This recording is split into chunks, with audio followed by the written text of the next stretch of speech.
Ladies and gentlemen and ladies, welcome to a post-game reaction of Oilers fan reaction. Game 42. I believe it was game 42 yesterday. Yes, it was game 42 yesterday. Yes, the board hasn't been completely updated, but it will be. Anywhoozy, the Oilers control the play against Chicago. The Oilers find a way to come back after another... Stop me if you've heard this before. Another piss poor first period. This time going down to Zippo. Stop me if you've heard this before. Oilers go down in the first period. Load up their top guys. Top guys score one. Then they let in the next one. Stop me if you've heard this before. This team doesn't start on time. I don't care what you say. Oh, the goaltender needs to make this save. The goaltender needs to make that save. They need to hit. They need to learn how to leave the zone proper. All valid, but none of them compare to the fact that this mother you-know-what team cannot start on time.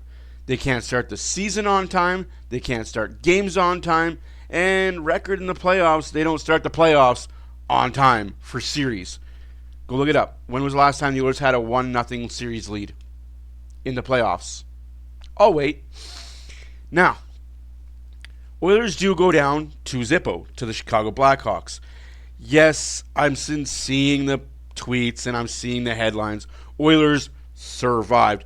Oilers didn't fucking survive. Sorry, guys. I hate to be crude. They didn't survive. The Oilers outshot, outworked, outplayed, outlasted, out-hustled the Chicago Blackhawks for the better part of the entire game, minus the first 10 minutes. Again, first 10 minutes, I will give you the Oilers survived. Calvin Pickard got the start. Calvin Pickard looked better as the game went on, but so did the Oilers' defense. But watching the Chicago Blackhawks last night, there's one contrast that they did that the Oilers failed to do night in, night out, night in, night out. And I am looking for my hockey clipboard to show you what I saw. I can't find it, unfortunately for me. Anywhoozy, so I'll bring up just a blank rink. And I will, brain fart. I'll bring up a blank rink and I will show you what I saw. Because it's very damning evidence.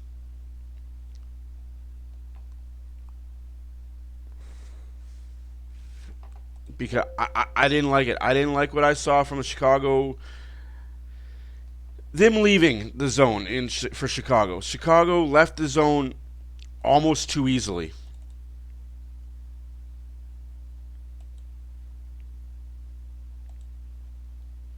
Okay, they left the zone way too easy. I didn't like it, but hey, that's just me, and I will touch on that. Anyways, let's get into it. We're going to do the out-of-town scoreboard first, and then we're going to do the Discord, because Lubo did another bang-up job with the stats. Thank you again, Lubo, for doing that. Your out-of-town scoreboard, because hello, McFly. There was lots of games that happened yesterday, and games that mattered to the Oilers, and games that affected how the standings look. Boston beats the Panthers 4-3 in overtime. The Seattle Kraken beat the Sabres 6-2. The Senators beat the Penguins 5-0. The Canucks beat the Maple Leafs 3-0. That matters. The Stars beat the Canadiens 2-1 in a shootout. The Devils beat the Lightning 3-2 in overtime. The Ducks get smoked 6-0 by the Flyers? Okay. The Oilers win 4-3. The Blue Jackets beat the Blues 2-1. The Jets beat the Avalanche 3-0. The Capitals beat the Predators 4-1. I'm just going to go and... Yep, of course, Ovechkin gets an empty net goal. Par for the course. Only time he fucking scores is empty net goals and power plays. Anyways, 2-1, Islanders beat the Utah Hockey Club. The Calgary Flames beat the LA Kings 2-1. The Rangers beat the Golden Knights 2-1. Not in overtime, not in a shootout, in regulation.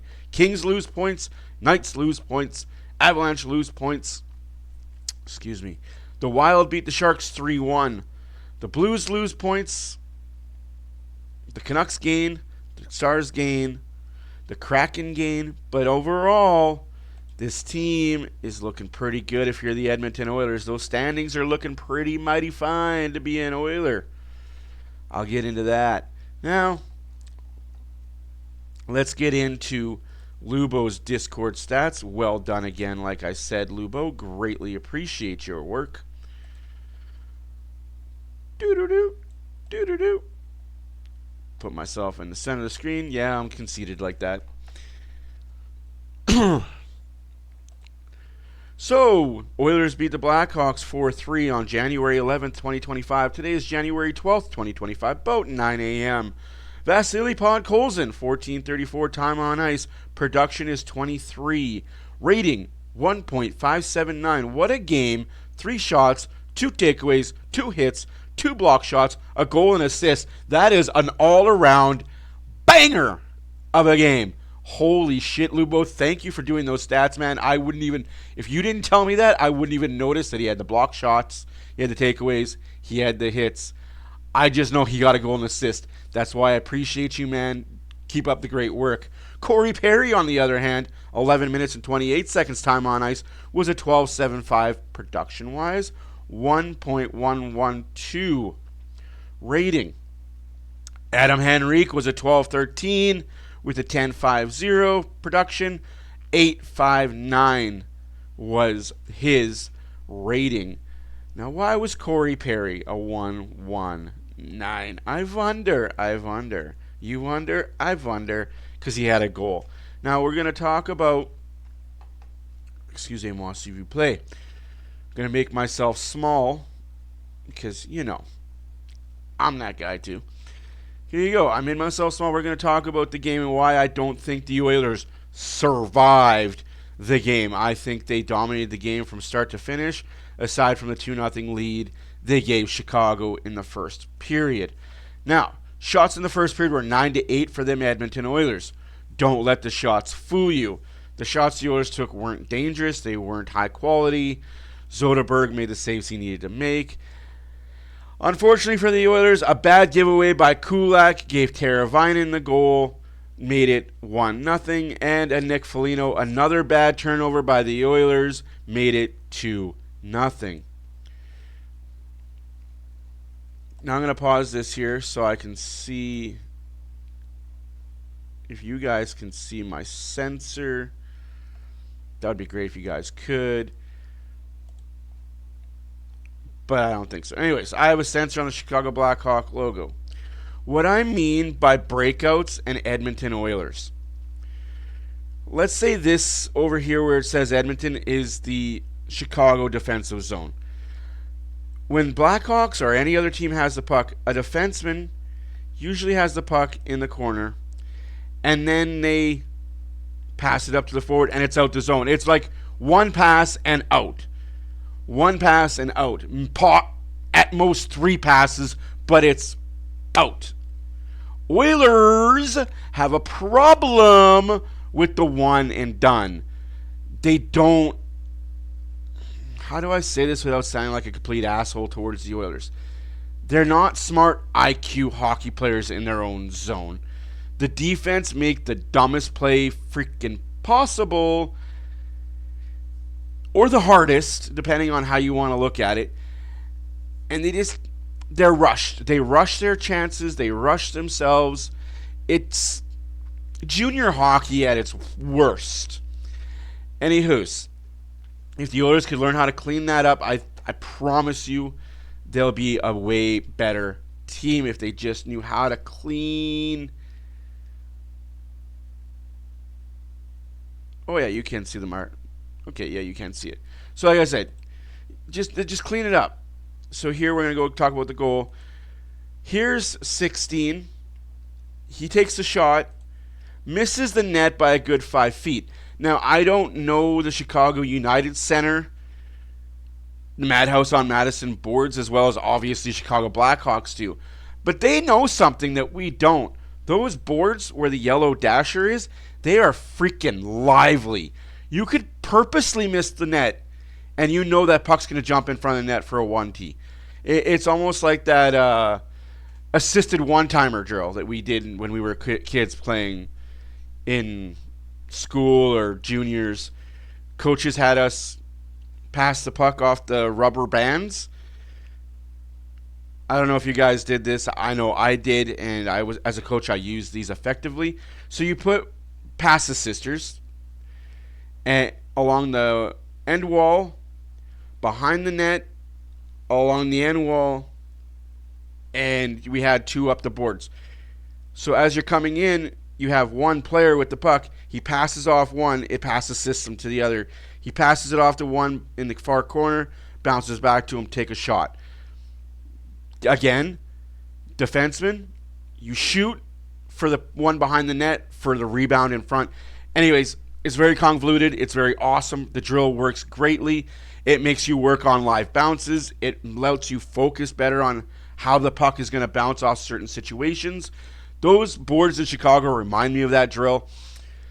Anyways, and it worked here. 46 gives it behind the net. Foligno gives it to 16. Out front, Teravainen wide the fuck open. Dickinson. How is he that? That's McDavid, Hyman, and Hopkins on the ice. That's our top line getting burned. Go on to the second goal here. Same damn thing. Our top line gets burned because we've been getting burned quite a bit lately. Not a fan of it. Not a fan of it at all. But, hey, -2 and we're in what? -2 and we're 5 minutes into the game. 15 minutes into the game. Again, round the board.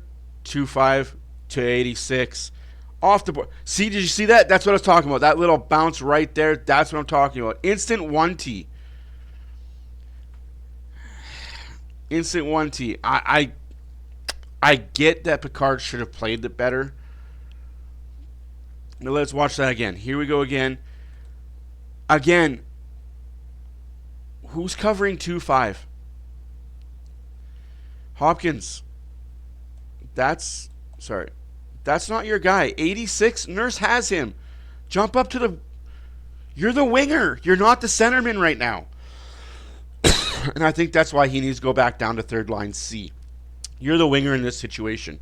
You've got to be on 2-5 like you know what on Rice. And because you're not on 2-5, he holds the zone. Imagine for half a second if you're playing your guy properly as the winger. That doesn't happen. He doesn't have a chance to hold that zone. And that goal 9 times out of 10 doesn't happen. Okay, so it's 2-0 Chicago. We're going on and the first period's over. We're going to reset. We're going to regroup. We're going to not lose our mind over stupid stuff. Hey, beautiful background yet again. But what we are going to do is we are going to have to talk about the fact that this team has to come back again from being down after the first period. Blame Skinner, blame Picard, blame anybody you want to. It's a team game. The team needs to be better for everybody. Thankfully for Vasily Podkolzin, at 22 seconds of the second period, Arvidsson, Draisaitl, remember how I said stack the lines? They didn't. And Podkolzin gets the beneficiary of the doubt with the goal. Arvidsson, Draisaitl, his 5th of the season, 2-1 Chicago. Now let's show and talk about how that goal transpired. See, I was talking about how Chicago breakouts? 95 has the puck here. He has the puck here because Ford gave it to him. One and done. One pass out the zone. With speed.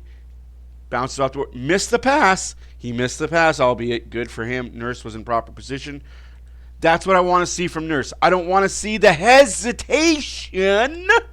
I want to see quick thinking process, brain firing, athlete, brain fire, quick synopsis. Bang, bang, bang, bang, bang. Where am I going? Where am I going? What's the move? What's the move? What's the move? Constantly looking around, spamming the ice, looking. Okay, that's not my play. To my D partner's not my play. Behind the net's not my play. Off the boards, out the zone. That's the safe play. That's the bet need to be made. We, as Oilers defensemen, need to start thinking like that. Let's think 5 moves ahead. Let's go. Not, I have the puck. Let me look down at my feet. Okay, my feet are settled. My hands are separated. My hands are this far apart on my stick. Okay, I have the puck. It's flat. Okay. Oh, shit. I don't have the puck anymore. Oh, shit. They're going on a break. Oh, fuck. They scored. Just need to think the game faster. You're an NHL player. I'm sure your brain works a lot better than mine, and I'm sure your brain has better connecting synapses than mine does. Trust me, I'm sure it does. I've had 27 documented concussions and probably 100 that haven't been. Your brain works a hell of a lot better than mine. Anyways, here we go. We have Arvidsson behind the net. What a one-touch pass to Podkolzin. Podkolzin just bam, bam, thank you, ma'am. 2-1 Edmonton. But 10 minutes later, Donato scores to make it 3-1. Bad giveaway by the Oilers. Brown. Yes, I was critical of Brown in this situation because, dude, you made a mistake in the offensive zone, and you compiled the mistake by giving the puck away in the defensive zone. And you were benched for the majority of the third period after that. I'm not saying it's only him, but I'm just saying that he was the product of this goal and reason on numero 1 that it was 3-1 Chicago. Thank you for Adam Henrique. He gets his 6th goal of the season, assisted by Emberson and Podkolzin. Podkolzin, 2-point night. Bravo, bravo, bravo. You notice how I haven't really said Draisaitl dominated, McDavid dominated? It was the depth guys and the power play. Oilers got 1 power play. They capitalized on it. We'll get into that. But, of course, Corey Perry, old stomping grounds, goes to Chicago and does the Chicago not-so-good thing. Scores a goal, ties the game at 17:30 of the second period. Now, there's been a lot of jokes and a lot of rumors going on that saying that Corey Perry scored last night, but that wasn't the only time that he was getting lucky last night in Chicago. Bedard's mom, the whole joke. It's over. It's overplayed, oversaid. It wasn't funny when it first came out, and it's still not funny now. Third period, 7:18 into the period. Oilers get their first power play. For what they let go in the game, that really shouldn't have been called. But it is what it is. Hyman scores on the power play, assisted by Draisaitl and Bouchard. Oilers get the lead. Oilers hold on to the lead. Chicago gets a late power play, go 6-on-4. Picard, stud when it mattered. And that's what I'm getting at, guys. And I'll show you the numbers. I'll show you how Picard was. Moving forward with the second period shots, 15-7. Again, Oilers domination because they are the nation of domination. And in the third period, 10-7. When Chicago needed to press, they couldn't. Again, domination. At the end, it was all 34-22. Oilers got outbeat in the faceoff dot, 56-43. 100% on the power play. Chicago was 0-for-1. Their power play came late in the game. Again, shouldn't have been a penalty, but it is what it is. It was a penalty. It was a high stick, but what the ref let go 5 seconds before that would not. It's a whole thing. Hits for 27-18. Imagine that. The Oilers hit people when they don't have the puck. Imagine that. You don't have the puck and you hit people. I will say this till I'm blue in the face or anybody says this team is soft. Yes, can they finish their checks better? Abso-freaking-lutely. Case in point, first period. Hopkins was behind the net. I think it was Jones that had the puck. And he just flybys him again. I'm sick and I'm tired of the players flyby. No, just hit him. Just shoulder. You're not going to hurt yourself by shouldering him. He's expecting it. He's going to go against the boards. He's going to lean against the boards. He's going to take the contact. Boards are going to take the contact. You're both going to skate away mighty fine like a fine wine. Now, block shots. Oilers didn't dominate, but they won this department 13-11. They also won the giveaway department by plenty, 13-9. Again, giveaways, Achilles heel for this Oilers team. Please fix it before March, before April, before May, before June. You want to be hoisting that Stanley Cup. Actually, I have a really good picture and a really good book. Sorry, guys. You want to be hoisting this cup right here. You want to be hoisting this cup. Great book, by the way. You want to be like Mark Messier and hoisting this cup. Clean up the mistakes. If you don't know what this book's called, it's called Simply the Best. It is about the 84 Oilers.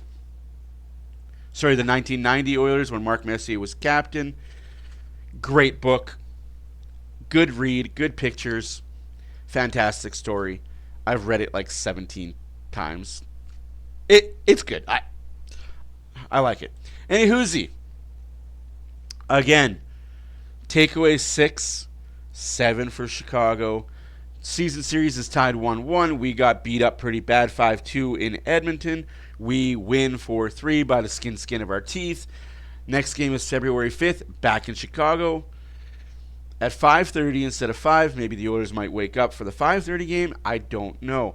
Anywho's, like I said, we're going to talk about the standings. Winnipeg is in first with 61 points. Vegas is in second with 59. Oh, if the Oilers would have won the Pittsburgh game. If they could have just woulda, shoulda, coulda had a first period, we'd be 2 points behind Vegas. Instead, we are 4, but we also have the same games played. It's all good. 58 for Minnesota, 55 for Dallas, 55 for Edmonton, 53 for LA, 53 for Colorado, 48 for Vancouver, 47 for Calgary. That's your race, guys. I honestly believe it is going to be a 9-11 team race. I think Seattle figures their shit out. And I don't look now, look out, cook out. But I think Utah figures it out. Utah and Seattle are the two teams that I think could push Colorado, Vancouver, Calgary out of that. Just saying, just throwing that out there, being the devil's advocate and all. Anywho's these guys, let me show you a fun little tidbit here. We are back, baby. We are fucking back. We're back. We are back.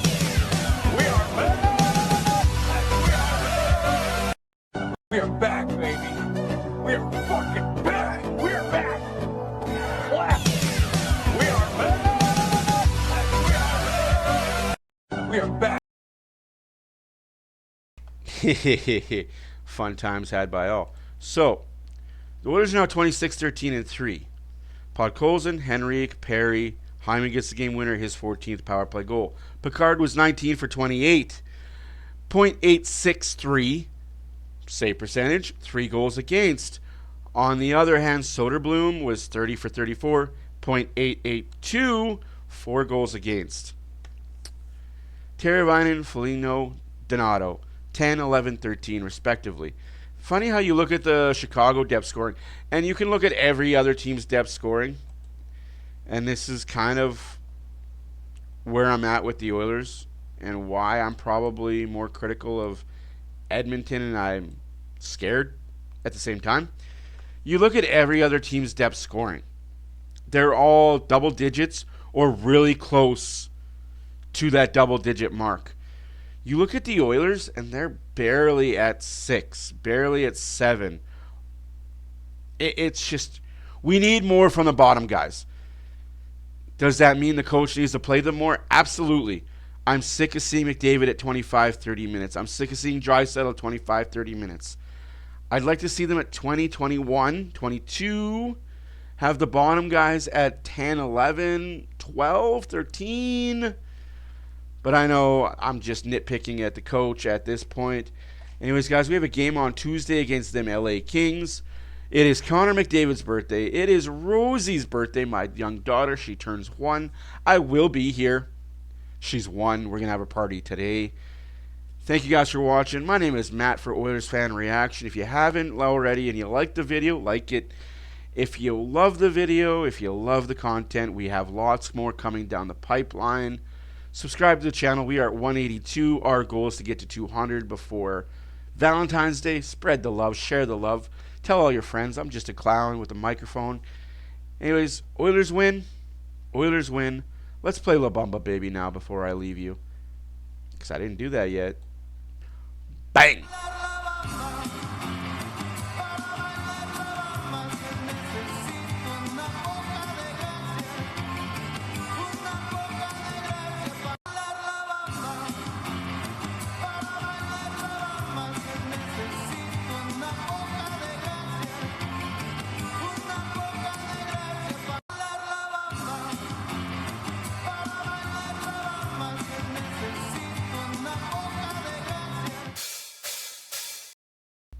Again, thank you guys for watching. My name is Matt from Oilers Fan Reaction. To everybody behind the scenes, thank you very much for all the hard work you've put in. We'll be back Tuesday at 7 o'clock when the Oilers host the LA Kings. Till then, have a great weekend. Deuces.